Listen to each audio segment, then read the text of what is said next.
Okay. Welcome, everybody. Thank you for coming out. We're so glad to see all of you here. It's always awkward when you do something like this. You have no idea how many people are going to show up. It's kind of like opening day of Sun City. They had no idea either. But there were a bunch. We want to give thanks today to Renewed Life Properties, Mike and Michelle. I know Michelle's here. I haven't seen Mike yet. And then the Conrad team, Jim and Cheryl, are also somewhere around here, so we'll make sure they're the ones who are supplying our treats today. The other thing is, Sun City West, how many are from Sun City West? Okay. Wow. I don't know if you've gotten to R.H. Johnson Recreation Center yet, but we now have a display in the old sales office, the 4 windows there. And then make sure you look at these here. These are metal signs. We just picked them up yesterday. They're going to be one on each recreation center telling people who R.H. Johnson is and who is William Henry Beardsley, etc. So those will be going up pretty soon. Well, let me say, we're going to be getting them to them. It's up to them to get them up. So I hope it will be pretty soon. And I don't know how many of you are members. Let me ask that. How many are members of the museum? Okay. How many are future members of the museum? Okay, that's what we want to see. This is A.J. Kovac. A.J. has been in Sun City for longer than I care to admit. Yeah. He's been on our board. He's still on our speakers bureau, obviously, because he's here speaking. And I'd like to introduce A.J. Kovac to you. Thanks, Paul. Hello, everybody. First and foremost, I'd like to give credit to Edson Allen, who is the author of content that I'm about to share with you today. So thank you all for coming, and we're all here to see Del Webb, an American success story. You know, many of us associate Del Webb with the Sun Cities, but the story of his life and the company he built is truly an American success story. The Del Webb name became synonymous with some of the largest and most successful building projects in the United States. From military installations to schools, shopping centers, hospitals, factories, museums, casinos, adult active communities, marinas on Lake Powell, and much more. Sir, we're having a really hard time hearing you. Do you have a mic? No, I'm sorry. Try this. Yeah, we charge extra for a mic, yeah. This success had an even more amazing quality to it when we learned that the man behind it left high school after his freshman year in order to help support his family when his father's business nearly went under. Our story begins in 1899 in Fresno, California, with the birth of Delbert Eugene Webb. His mother was the daughter of a German farmer who built one of California's first irrigation systems.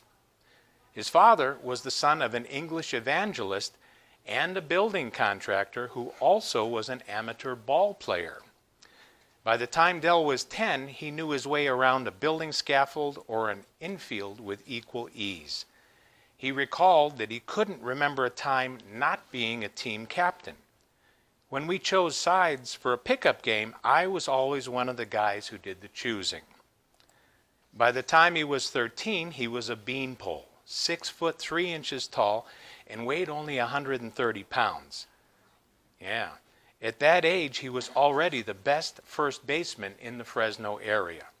And he got paid as much as $2.50 a game by playing on a pickup semi-pro team. His father's 3 sisters tried to steer him into going to Sunday school and church as they thought baseball was trafficking in the devil. Webb referred to his aunts as so religious they squeaked. A year later, his father's business failed, and Webb had to drop out of high school after his freshman year. Weekdays, he worked as a journeyman carpenter. Weekends, he played semi-professional ball. The first question he asked when taking on a job was, does the company have a baseball team? If not, he'd move on. While carpentry supported him, baseball was his first love, and like many of the part-time players eagerly awaiting the call from the big leagues. Webb's travels took him all over the West, from Calgary down to the Mexican border. Webb played in so many different leagues and pitched so frequently he developed a chronically sore arm. Then, in a fateful summer day in 1927 was a turning point in his career. He was scheduled to pitch an exhibition game for the inmates at San Quentin Prison. Those were Webb's drinking days, and he had such a hangover that he missed the boat carrying the rest of the team. When Webb finally found a way across the bay, a trustee who was mopping about and obviously sick helped him find the dressing room. Webb asked for a drink of water, and the prisoner bought him a pitcher and glass. A few days later, Webb was laid low with a particularly virulent form of typhoid fever. Twice he almost died, and his weight dropped from 204 pounds to 99. He was in bed for 11 weeks, and it was a year before he was able to work. The experience was both a humbling one and an enlightening one for a previously healthy, athletic young man. Whether it was his doctor's advice, a tip from a friend, or a desire for a fresh start, Dell and his wife Hazel decided to move to Phoenix in the sunny, dry heat of Arizona. The couple brought little more than his tools, his fastball, and a borrowed $100 when they came to Phoenix in 1928. One of his first jobs was hanging doors at the new Westward Ho Hotel. When it was ready for the formal opening, the contractor called all the carpenters together and asked for a volunteer to be available during the opening in case something needed fixing. But he'd have to wear a dark suit. Webb had such a suit and was at the grand opening with his toolbox in case anything went wrong.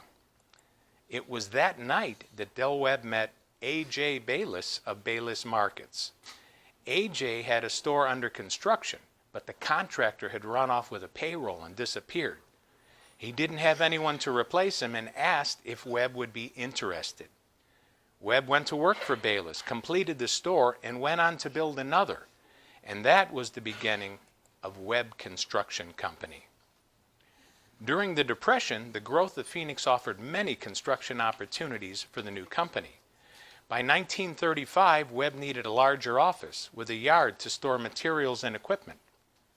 He also needed some permanent office employees in addition to the workers he hired by the job. Wife Hazel had been working as a secretary, but the paperwork was steadily increasing. He soon hired 2 women for the office and a young R.H. Johnson just out of high school. Well, Johnson went on to become president of the company in 1967, chief operating officer in 1973, and chairman of the board the following year. One of the more unusual jobs in the 1930s was the white pyramid that today we see overlooking the zoo at Papago Park. It's the tomb for Arizona's first governor, George W.P. Hunt. Webb claimed the governor visited the gravesite often to check on the workmen's progress before he passed away. A major project for the young company was in addition to the state capitol. Remodeling and repairs for the old building provided a steady stream of business. World War II brought new opportunities as Congress allotted billions to defense activity. The sleepy cavalry post of Fort Huachuca, which in the past had protected ranchers and miners from unfriendly Apaches, now awoke to the coming crisis. Webb was called to Cochise County to take on 2 projects for the U.S. Army Quartermaster Corps. While the company had grown steadily, the size of the government contracts was daunting.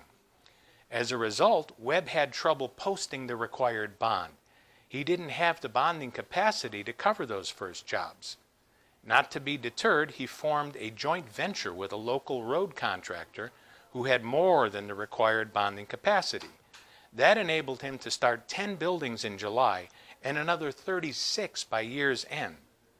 Once Webb had those contracts under his belt, he was on his own again. At the same time, federal officials decided that the Salt River Valley, with its clear air and broad vistas, would be an ideal training site for flyers. In March of 1941, Del Webb began work on the Litchfield Airport, later named the Phoenix Military Airport, and finally Luke Air Force Base. Named for the area's favorite World War I hero, Frank Luke, which was America's first authentic air ace. Luke Field was to boast dozens of Webb-built structures, from hangars to parachute packing sheds. A ring of facilities sprang up throughout the area, training Americans as well as Chinese aviators and RAF pilots, and Webb would be involved in each of them. The immense volume of building activity brought out Webb's unparalleled organizational ability. While many construction crews operated out of tar paper shacks, Webb built portable office buildings that were identical, right down to color and furniture. Excuse me. The same progress reports hung from the walls, and Webb could walk into any job site and instantly check the status of the project. Webb's Blue Book told the basics of operation, how to rent equipment, how to write a contract, and even specified what kind of calendar desk pads were to be used. Memo sheets had "put it in writing" across the top. Bob Johnson referred to the standardization process as Webberization. It was not a uniformity that stifled activity, but a framework that made it easier. Pardon me.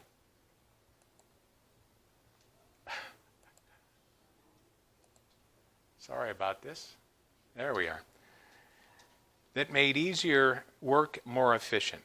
One new employee unwittingly ran foul of Webb's desire for organization and drove a new tan car onto the lot when he went to work. Webb wanted all the cars to be black. The poor man found his sedan had been removed from the parking lot and repainted while he was working. World War II was to impact Webb's life in a personal way. At one point, he was laid up with something the Army diagnosed as the flu, and a doctor was routinely taking his personal history. As Webb told it, "When I told the doctor I drank from 10 to 20 bourbons a day, he damn near dropped his teeth. He said I ought to cut down, but I told him I'd damn well quit. And just like that, he did. Not another drop of whiskey was to pass his lips. He found that all the time he had spent drinking, he could now spend working." Webb had to sign so many government contract forms that his signature changed into an illegible scrawl. When a bank called one day to ask if a signature on a check was his, he replied, "If you can read it, it's not mine." With the end of World War II, Webb had to rethink his business strategy. Would he be content to let the business shrink back to pre-war size? Would there be more business available from the government in peacetime? Are there peacetime projects that offered continued growth? For Webb, the first option was unthinkable. The government showed no signs of shrinking as the Cold War and the needs of veterans demanded action from Washington. Best of all, after years of doing without, America was ready to expand. Millions would demand new housing. New factories would be needed to produce consumer goods. With nearly every family having a car and leisure time to drive it, shopping and recreational patterns would change dramatically. Webb realized that construction was cyclical and began to diversify, both personally and for the business. Investments were made in oil fields, film companies, and office equipment. But the most glamorous and showy of all Webb's personal investments was to become co-owner of the New York Yankees. While he had sworn off playing baseball, it was in his blood. He began investigating while busy with wartime construction. The first offer to come his way was the Oakland Oaks, which he could have had for $60,000. But he was too busy and passed on the offer. In 1945, Webb, Dan Topping, an Army captain he had met building a base, and Larry McPhail, a future baseball commissioner, bought the Yankees for $2,800,000. The deal included stadiums in New York, Newark, and Kansas City. They promptly sold the land under Yankee Stadium for $2 million and leased it back. Webb often claimed that much of his commercial success came from applying the rules of baseball to business. Be bold, have a sense of showmanship, and be calm in crisis, and emphasize teamwork. But the truth was that Webb also brought business principles to baseball for the first time. Up until his arrival, baseball was a game, and most of the people involved in it were not businessmen. Webb organized things so he knew exactly how much patrons spent on beer, popcorn, ice cream, and sundries. He became very respected by the other owners, and they gradually adopted his business-like approach. Webb, of course, never needed a ticket. He just walked in. On his first trip to New York, Bob Johnson accompanied Webb to the game. They became separated in the crowds, and the ticket takers were unimpressed with Johnson's claims that he was there with Del Webb, the owner of the Yankees. Well, finally Webb missed him and sent someone to the gate with a ticket for him.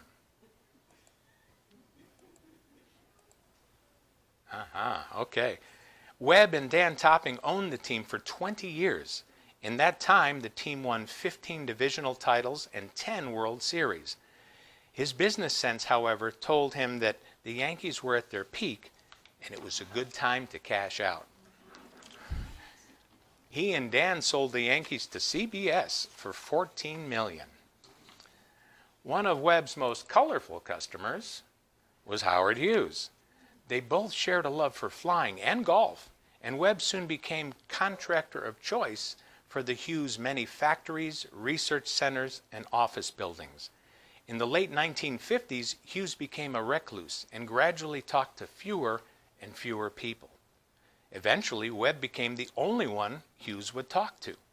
Hughes would call him late at night, instructing him to go 10 miles down a certain dirt road, and then 5 miles to the top of a sand dune and blink his lights twice.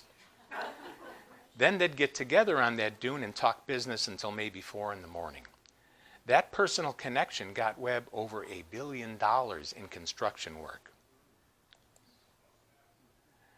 Webb had his finger in many pies. When a contractor defaulted on the Flamingo Hotel in Las Vegas, the bank turned to Webb to complete the job. This introduced Webb to Bugsy Siegel in the hospitality industry. Webb claimed that Bugsy paid up faster than anyone he ever dealt with, and in cash. Well, Webb claimed that Bugsy used to talk about the time that he killed a dozen men, but Bugsy said, "Don't worry, Mr. Webb, we only kill our own." A few weeks after the Flamingo opened, Bugsy was shot to death in Beverly Hills. Where's my graphic? There it is. Okay.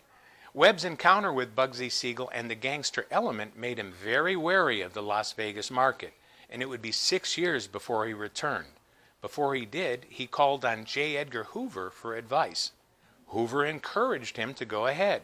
Nevada residents had elected a new governor who promised to rid Las Vegas of its gangster element. He saw Webb as an ally, and Webb's entry into the gaming scene was an answer to the prayer for the new Nevada Gaming Commission. Here was someone who could help them scrub away the state's tainted gangster image. With Webb investing in Nevada, other reputable businessmen would follow. Webb pioneered the Convention Casino Hotel, and soon national organizations were trekking annually to Las Vegas.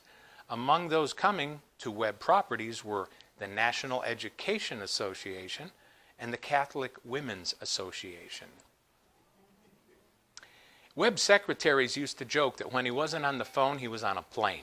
He loved to travel in fast cars and even faster aircraft, and travel was essential to his work. He regularly logged between 50,000 and 125,000 air miles a year. He kept 3 full-time hotel suites in the Beverly Hilton, which he built, the Mountain Shadows Resort in Phoenix, which he also built, and Manhattan's Waldorf Astoria, built in 1930 before Webb was into hotel construction. He kept a complete wardrobe in each of them, as well as catches of clothing and half a dozen other hotels across the country. All told, he owned 150 suits, 90 pairs of shoes, numberless shirts with 17 3/4 neck and 37-inch sleeves, snarls of specially 58-inch long ties, and a hell of a lot of hats. Not included in the above were the 52 pairs of golf shoes that were stashed in the 14 golf clubs that he belonged to around the country. Back in Phoenix, the post-war years brought a building boom as construction raced to catch up with the population growth of the war years. New hospitals, schools, retail stores, along with high-rise apartment buildings and office buildings began to reshape the skyline.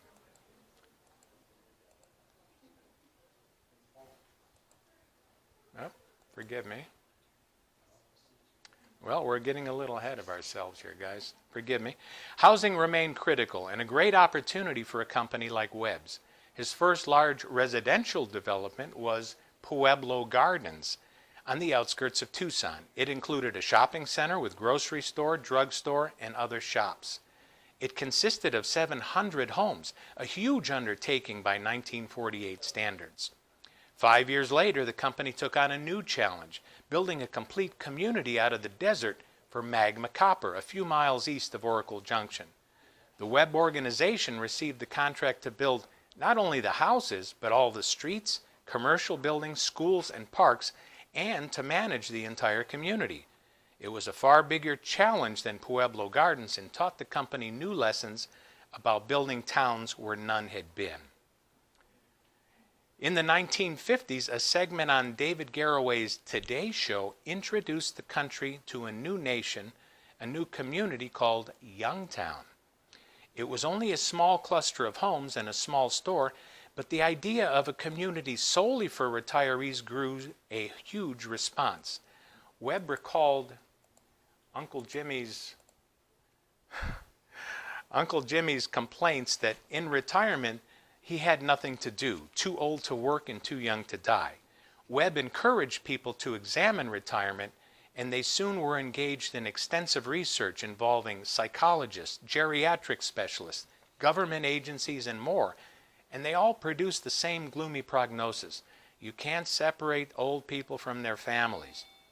Had Webb listened to the experts, there would have been no Sun City in 1960. Fortunately, his people interviewed retirees who had moved to Florida and got a different picture from them. While they loved their families, they didn't want to raise someone else's children. While they loved the weather, many wanted more to do than sit on benches. Well, the story of the events leading up to Sun City's grand opening, January 1, 1960, is an epic all its own. Suffice it to say that the opening weekend exceeded Webb's expectations by a country mile. 100,000 people showed up. Traffic on Grand Avenue was backed up to Peoria. Salesmen ran out of order forms and resorted to printed receipts bought at a local store. 237 homes were sold that weekend, worth over $2.5 million, about twice what Webb had invested in the new community. So unusual and successful was Sun City that it drew attention of the national media. Time magazine even featured Del Webb on the cover of one issue with a feature story on the retirement city, a new way of life for the old. The outstanding success of Sun City did not cause Webb to drop other businesses. He strongly believed in diversification, and land development became one more business. Over the years, general contracting had provided a solid foundation for the company, and there were huge new projects to be tackled during the affluent decade of the 1960s. Webb nurtured his reputation as a builder for the government so carefully that he was frequently able to acquire government contracts without the formality of bidding. One major project was the building of underground silos for the 18 Titan missiles and 165 Minuteman missiles. Each held a 52-foot-long steel liner that had to be tucked into the site, hoisted by crane into the 82-foot-deep silos. Soon, the crews were installing one liner every 2.5 days. The Department of Commerce contracted with Del Webb to build the immense U.S. Pavilion at the 1964 New York World's Fair. The Charles Luckman design used 4,800 tons of steel to create a floating building, cantilevered 75 feet out from its pylons. This led to another floating building on the West Coast, the Los Angeles County Museum of Art, that was built over part of the famous La Brea tar pits. Another challenging project was the Madison Square Garden complex. It was built by using the air rights over the complex Pennsylvania station with 650 trains daily. The main playing floor was supported by a 96-ton steel girder, the largest ever used in a New York building. Lodging was clearly going to be a growth business in the post-war years. Webb soon was building large, glamorous convention hotels like the Beverly Hilton and an annex to the Westward Ho in Phoenix. He helped popularize the new concept of motor hotels or motels, larger and more comfortable than the tourist courts that had mushroomed along the highways. These boasted rooms as pleasant as any downtown hotel, but with the family car parked just outside the door. He began a chain of these called the Highway House, and there was one built right across the street where the Fry's now stands at 107th and Grand. Later it became the King's Inn. Webb genuinely liked to meet people. There's the King's Inn. Yeah, there we are. And he delighted in mingling with the important among them. He bragged that he was on first-name basis with every president, beginning with Franklin Roosevelt. Perhaps his relationship with Roosevelt stemmed from the time that Roosevelt asked him if he had ever had a serious illness that changed his life. They discovered they did indeed have something very basic in common. His golfing buddies included many sports figures and entertainers. A round with Bob Hope was good for a round of laughter as well. But Webb always had time for common people. A woman who became his secretary recalled the day that she started. She was put to work as a receptionist answering phone calls. Calling to his office in Phoenix from California, Webb recognized a new voice on the line. Asking for Mr. Webb, he was politely told that Mr. Webb was away on business and asked if he'd like to leave a message. A few hours later, the receptionist was surprised to look up from her desk and find a tall man standing there. He said, "I'm Del Webb," and he explained that he had flown back from California to meet the new person who had handled his calls so efficiently earlier that day. Despite his success, Webb remained a quiet and private person, so much so that one day he was stopped from using the elevator to his offices in the penthouse of the Sahara Hotel. He wanted to go up the service elevator, but the operator said, "Who are you?" He said he was Mr. Webb, and the operator said, "Well, unless you can prove it, you can't use the elevator." Well, Webb never carried a wallet and had to find someone to vouch for him. When he did, the operator was sure he'd lost his job. But Webb was pleased with his diligence, and his job was secure. Del Webb's health appeared excellent, and he worked and lived a fairly fast pace even till age 74. Since his recovery from typhoid fever in 1928, he had increasingly taken good care of himself. He had a great interest in medicine and considered many valued doctors his personal friends. Webb's appearance of health, however, was deceiving. In March of 1974, he was hospitalized for the removal of a small tumor on his right lung. Soon after, it was discovered he had cancer of the prostate. Doctors at Scripps wanted to operate, but Webb sought a second opinion at Mayo. They confirmed the cancer, but felt it was common in men as they grew older, and many live for years without it bothering them. That wasn't to be the case for Del Webb, however, and the cancer soon metastasized, spreading through his body. Webb died on July 4th, 1974. Local newspapers gave him front-page coverage. The Arizona Republic editorialized that he was a man who walked with kings but never lost the common touch. A part of the editorial read, his main interest was people, whether they lived in the White House, spent time on a baseball diamond, or bought his houses in Sun City. wasn't really important to Del Webb. What they thought and how they reacted was important to Webb. The corporation Webb built was basically strong due to Webb's remarkable ability to pick good people to work for him. The business went on, increasing in size and scope. Eventually, the ever-growing number of ever-younger retirees forced the company to focus directly on adult active market segment. Sun City had been a home run, and today the Del Webb division of Pulte Homes has built more than 60 communities across the nation. Gone for more than 30 years. Here we go. Webb's spirit lives on, enriching the lives of many. Both of his marriages were childless. His vast personal fortunes was more than adequate to provide for his first wife, Hazel, and for Tony Webb, whom he married in 1961.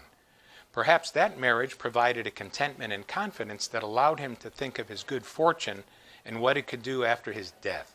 In 1961, he established the Del E. Webb Foundation, a charitable organization. It was to be funded with the residue of his estate upon his death. In keeping with Webb's interest, the foundation was to emphasize medical research and education, and many medical centers, researchers, and universities have received substantial grants from it. Today, the foundation is located in Prescott, and until his death in 2008 was headed by R.H. Johnson, the former CEO of Webb Corp. We residents have been beneficiaries of this foundation in many ways, including substantial gifts to the building of both Boswell and Del Webb hospitals. Excuse me. Del Webb, the man and the company make up one of America's great success stories. A young man, starting with little more than a toolbox, a fastball, and an inherent business sense, created one of the nation's greatest construction firms and became a living legend in the process. As a postscript, would you like to know what Webb found to be his most satisfying accomplishment? Well, would you? It was February 1974, a few months before his death, when in the midst of being interviewed by Merv Griffin on the TV show The Millionaires, Webb volunteered this, and I quote, "The most satisfying thing I ever accomplished in my life was the development of these Sun Cities. It was just fantastic." Close quote. For more of the story and to hear Del Webb in person, you are invited to visit the Del Webb Sun Cities Museum. It occupies one of the 5 original model homes that opened in 1960. The living room, kitchen, and bathroom look like they might have in 1960. The remainder of the house exhibits the life of Del Webb, the history of baseball in the Sun Cities, the story of Marinette, which preceded Sun City, and the history of Sun City West. I hope to see you then, and I'm glad to see you today.